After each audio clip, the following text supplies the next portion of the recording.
Today, my daughter told me a big secret.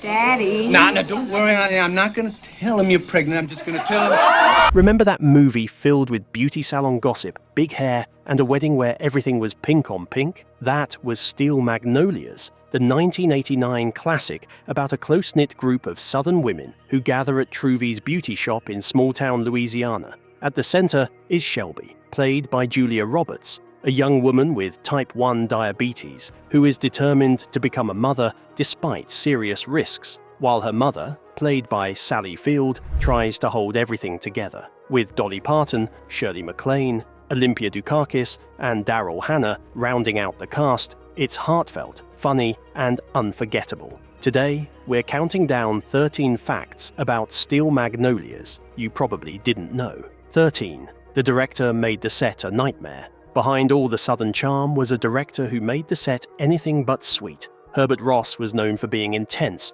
but on Steel Magnolias, he pushed it to another level, constantly criticizing performances and putting a lot of pressure on the cast, especially Julia Roberts. Roberts was the youngest on set, and according to several cast members, she was often reduced to tears. The older actresses eventually stepped in to support her, with Sally Field and others making it clear they weren't going to let her be treated that way without pushback. Dolly Parton even got a blunt question from Ross about whether she could act at all. Her reply became instant legend. She basically told him it wasn't her job to prove it, it was his job to make it work. What's interesting is that Ross was also dealing with personal grief at the time, having lost his wife a few years earlier. That emotional weight seemed to spill into how he treated people on set, until the cast finally pushed back and changed the dynamic. Even years later, the cast has said that tension actually fed into the emotional intensity of the film, making some of the friendships and breakdowns feel even more real on screen than anyone expected. 12. Every actress in Hollywood passed on Shelby before Julia Roberts. Before Julia Roberts became Shelby, the role bounced around Hollywood like a hot potato. Daryl Hannah was actually offered the lead first, but turned it down and instead chose to play Annelle, the quirky stylist. Then Meg Ryan signed on, only to drop out for When Harry Met Sally. Winona Ryder was considered too, though she was very young for such a heavy role. Laura Dern was also in the mix, but didn't end up taking it. Eventually, the casting team brought in Julia Roberts, who was still relatively unknown and fresh off Mystic Pizza. She walked in, gave that now famous smile, and completely understood the character right away. Sometimes the role doesn't go to the biggest star, it goes to the person who just fits. And in hindsight, that casting choice completely changed her career trajectory, turning her into one of the biggest breakout stars of the era. What started as a low-profile audition ended up shaping the entire emotional center of the film in a way no one really predicted at the time. 11. Preparing for a very real story. Once Julia Roberts got the role, she didn't just show up and start acting, she went straight to the source. She spent time with the Harling family, sitting in their home and listening to stories about Susan Harling, the real woman who inspired Shelby. Over casual meals and backyard conversations, she absorbed who Susan was from the people who loved her most. Robert Harling later said that when Roberts entered the room, it felt like someone had turned the lights on. Not because she looked exactly like Susan, but because she carried a similar warmth and presence. Instead of simply studying a script, Roberts was piecing together a real person through memory, grief, and family stories. She reportedly asked detailed questions about Susan's personality, habits, and even her sense of humor, trying to understand not just what happened to her, but who she was in everyday life. That preparation gave her performance a grounded, lived-in feeling that audiences immediately connected with. That extra effort also meant Roberts wasn't building a fictional character from scratch. She was trying to preserve someone's essence with as much honesty as possible. It added emotional weight to every scene because she wasn't just imagining pain or joy, she was channeling stories told by people who had actually lived through it. 10. A play written in just 10 days. Before it was a movie, Steel Magnolias started as a play, and it was written in an emotional rush. Robert Harling wrote it in just 10 days after the death of his sister Susan, who died at 33 from complications related to type 1 diabetes, the same condition Shelby has in the story. She had been warned pregnancy could be dangerous, but chose to have a child anyway. 2 years later, she passed away, leaving Harling devastated and worried her young son might grow up without truly knowing who she was. A friend suggested he write it down, and what started as a short story quickly turned into something much bigger. Southern voices, humor, grief, and sharp dialogue didn't fit on the page. They exploded into a full play. In less than 2 weeks, the entire story was finished. What makes it even more striking is how little it was planned in a traditional writing sense. Harling later described it as something that just poured out of him, almost like he was transcribing emotion instead of constructing a plot. That raw, unfiltered energy is a big reason the story still feels so real and personal today. 9. Real life started copying the movie. Julia Roberts and Dylan McDermott played a married couple in Steel Magnolias, and life didn't take long to follow.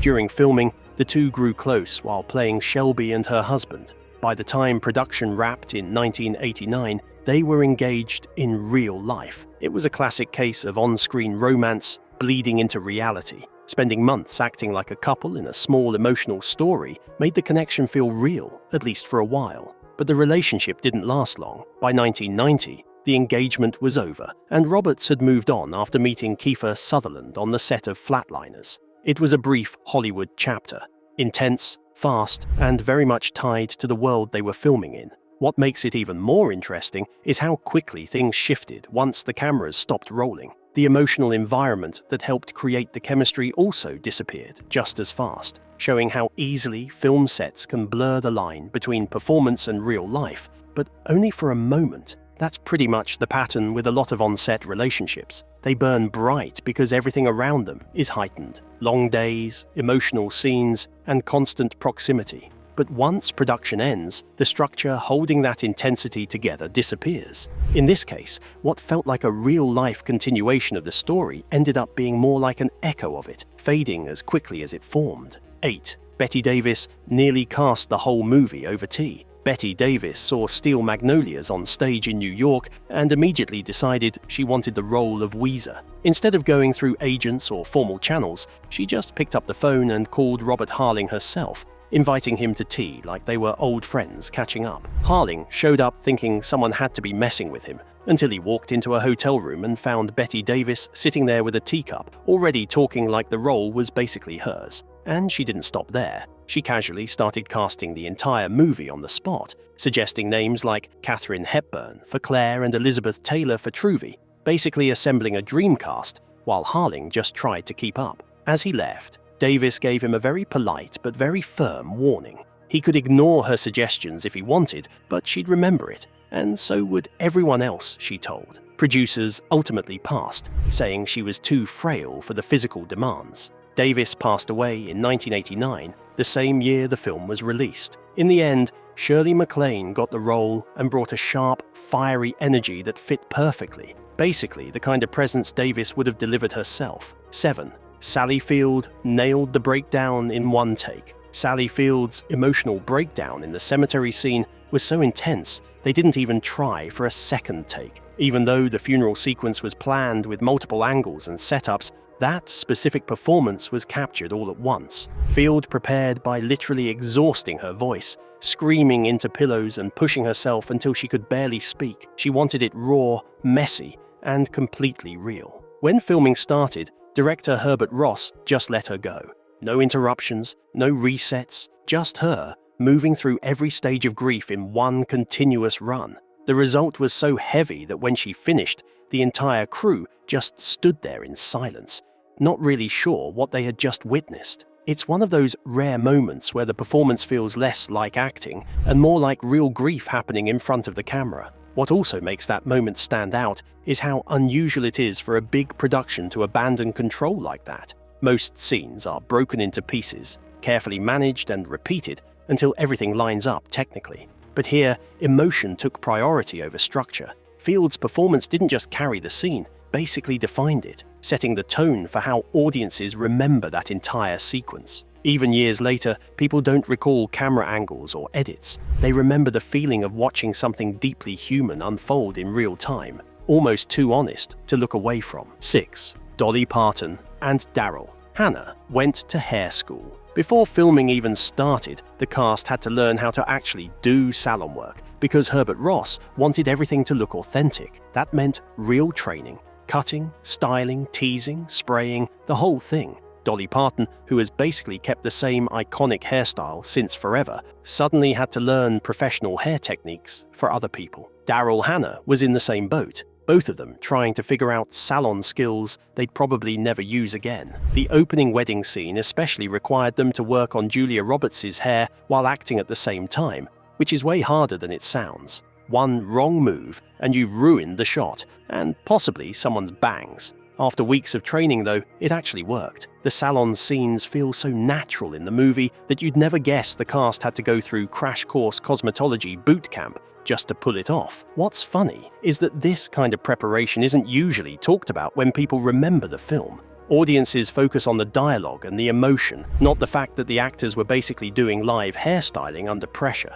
But that training paid off in a subtle way. The salon feels lived in, like a real place where women actually spend time talking, laughing, and working. It also helped the chemistry between the characters feel more believable because they weren't just pretending to be stylists. They actually learned the rhythm and chaos of it. 5. A real-life moment ended up in another movie. Since filming took place in a small Louisiana town, there wasn't much to do after shooting Wrapped each day, so the cast ended up spending a lot of time together off-set. During one of these hangouts, Robert Harling casually asked the actresses what kind of roles they'd want next. Sally Field joked that she just wanted to play someone who got to wear nice clothes for once, instead of always playing serious, put-together characters. Harling remembered that. A couple of years later, he wrote Soap Dish, basically built around that exact idea, with Field playing a glamorous, chaotic character in full designer wardrobe. It's one of those funny, behind-the-scenes moments where a random dinner conversation quietly turns into an entire movie.